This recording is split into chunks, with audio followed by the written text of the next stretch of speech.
Hello Booktube, I'm Scott. I'm Nelle. We're Gunpowder, Fiction and Plot, and this is our Friday Reads.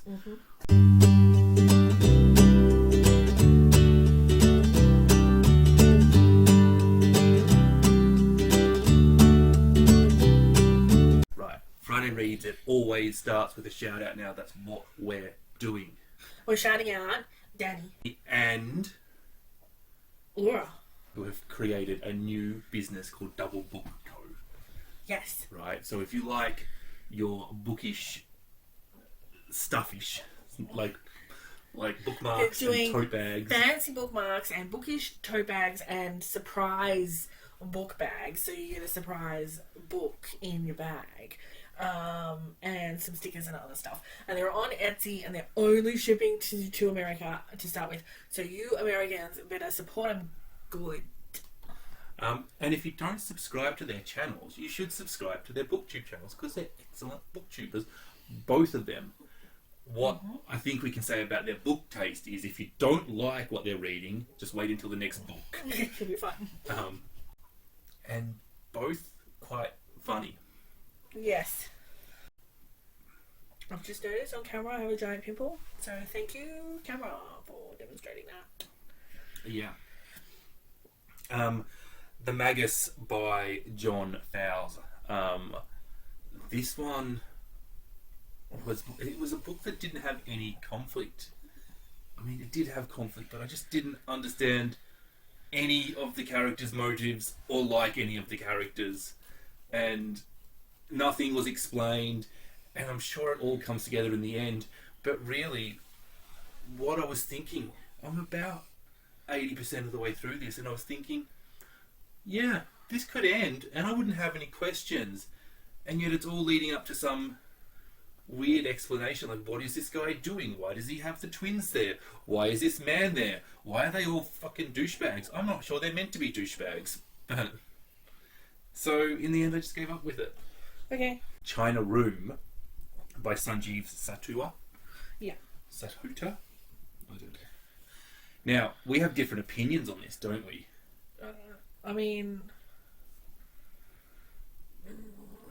Okay. I feel like we have quite similar opinions. It's just the strength of the opinion. You Yeah. think this book started good and then was a piece of shit. And I think this book started good and then was disappointing, but fine. Do you think that's fair? I don't think I thought it was a piece of shit. But You didn't think it was fine either. yeah, I really feel like the book of long list was picked on the first chapter, right? Fantastic opening for this book. Let's be Fantastic.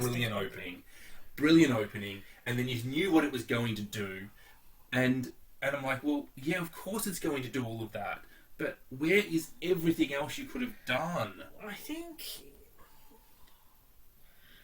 I think that Scott is... I read this as a book, not as a book or long list book, so I didn't go in expecting anything amazing, because I think they get it wrong as often as they get it right. So Sure. just let's not expect it to be revolutionary. And it wasn't. It had a really interesting beginning, and the setup was really good, and the characters were interesting, and the plot played out rather obviously. But it didn't even do the plot well. I think it was fine. I think that if you have read a certain sort of I mean, it's not the same as these books, but I guess it's sort of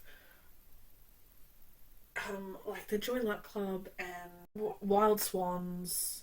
It's not set in China, but it gave me that feel of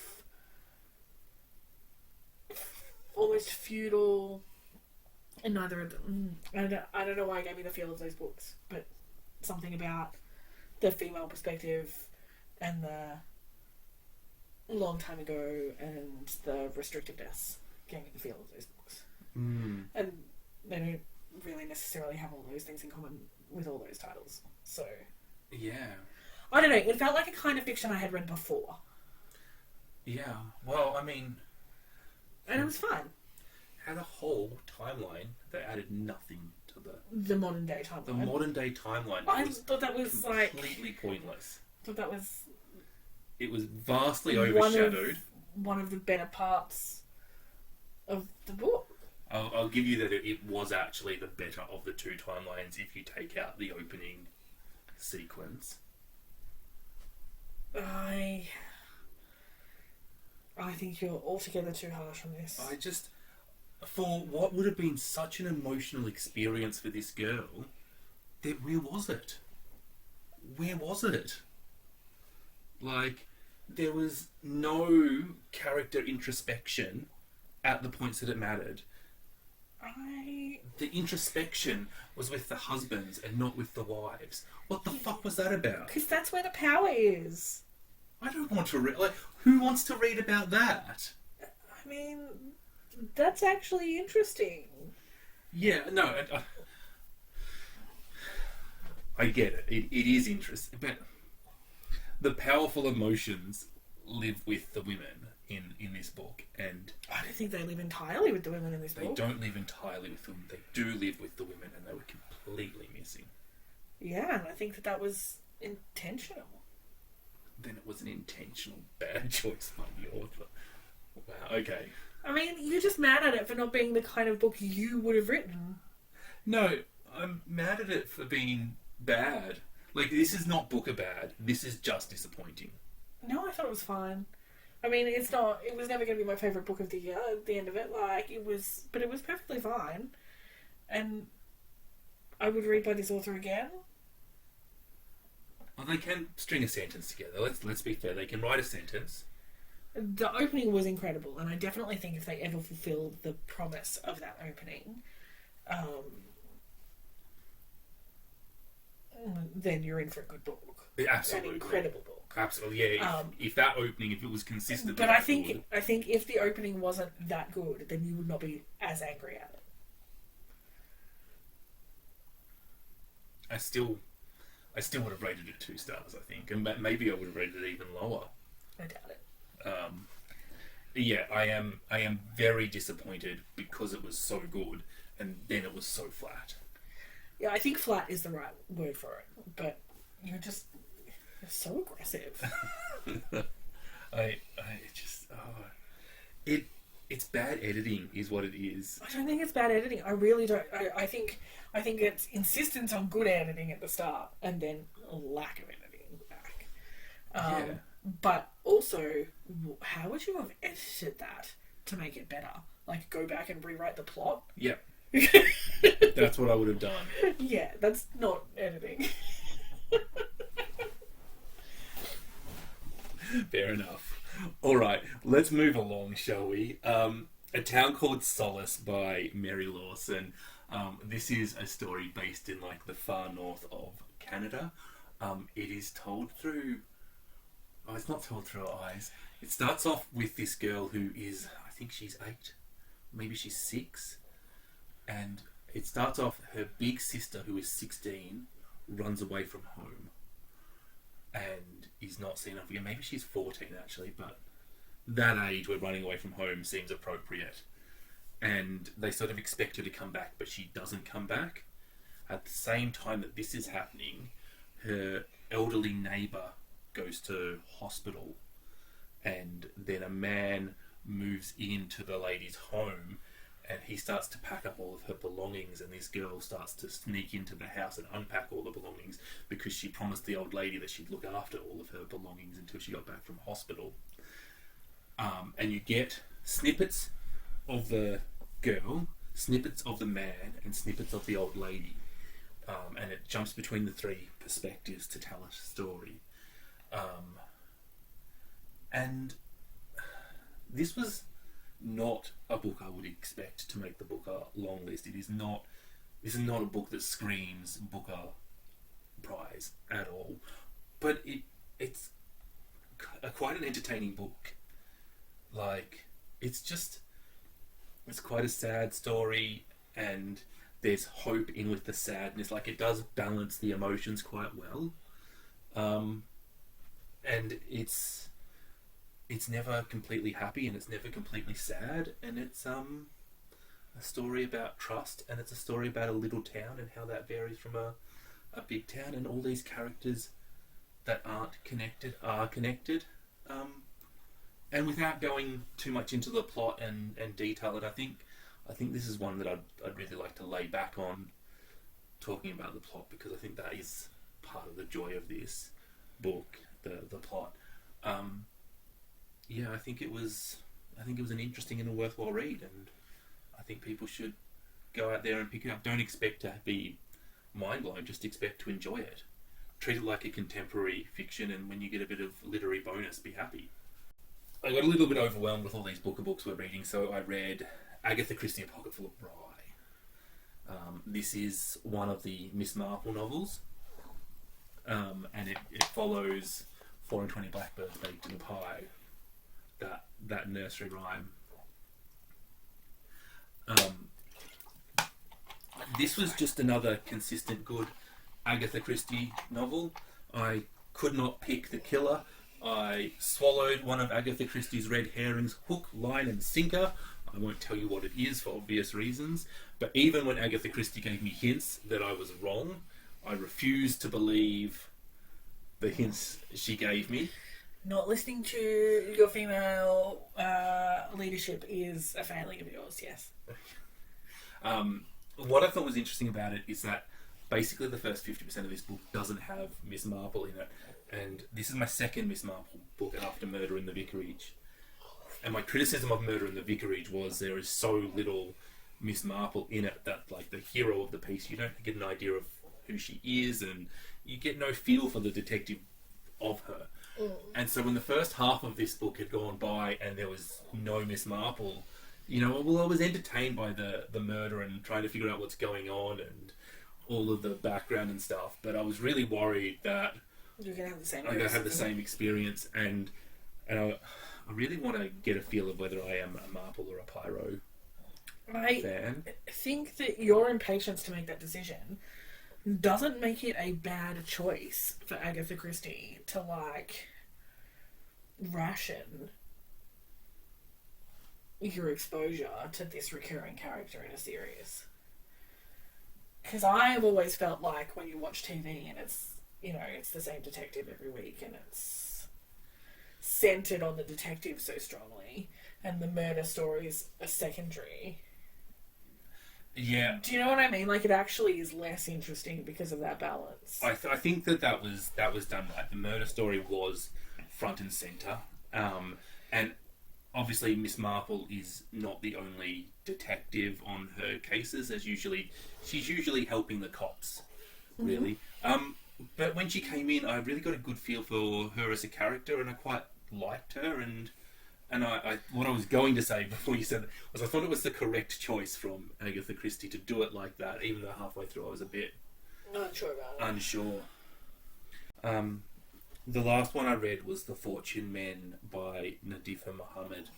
This is a half Somali, half Welsh tale. It is about a Somali sailor who settles in Wales and how he struggles to adapt to the life there, and how misunderstandings and stuff lead to him being charged with the murder of somebody and how he deals with that. I thought that this book's pacing was really, really off, to be honest.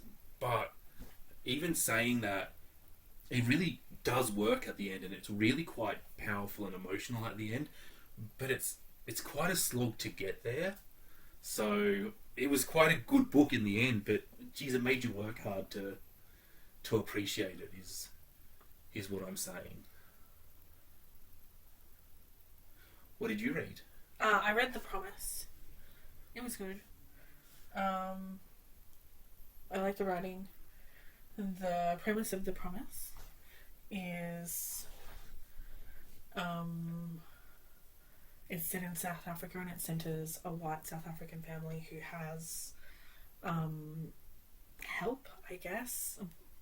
Black South African, particularly a maid who has been with them since the eldest child of this family was born and has basically raised the children of the house. And Selene, the maid, lives in our house on the property, and at some point a promise is made to give Selene her house. And that promise is then sort of a bone of contention amongst the children as they take over the farm and the property, and it's ultimately not really honoured, and that's sort of the central conflict of the story. And while it's about that, it's not about that. And it's very much about South Africa and the journey that South Africa made from apartheid to fairly recent history, and the imperfect journey that has been, and about racial tension, and also about what growing up in that is like and how it impacts character, I guess. It's a very character-driven novel. It was good. I enjoyed it. The writing was delicious. Yeah. Sounds like a good one. Everybody's saying good things about that one on booktube. Yeah. All right. We're both currently buddy reading Hammett. We're doing it with buddy reading it with Olivia from Olivia's Catastrophe. And so far, that's quite atmospheric and nice. The writing in that is delicious. I like that one too. Yeah. It's a bit early to have any... I have lots of opinions about the writing, because there's plenty that I have read to tell me that the style is good. Stop telling me it's too early to say that. Anything to say about the plot? I'm also reading something fresh by P.G. Wodehouse. Do you have anything else on the go? I'm reading the Lockwood book. No one is talking about this for the booker, and we're reading... Oh, we're reading Great Circle for the booker as our shared book. And I'll probably pick up something lighter as well.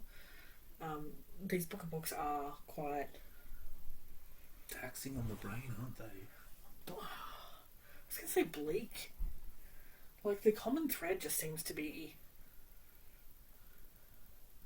not even misery, just like soullessness. Like depression to the point of soullessness. I just, maybe it's my own mood, but I have really felt impacted by these books this last couple of weeks. And they're all quite down books. They are. They really seem to be very yes. down. This could be the long list for the Thomas Hardy Award. Yes. Yes. Or the, I don't know, Sylvia Plath Award. The Hardy Plath Award. Yeah, something like that. That should be a thing. It's been a bit rough going, so I might have to pick up something that's just not so hurtful to my soul. Yeah.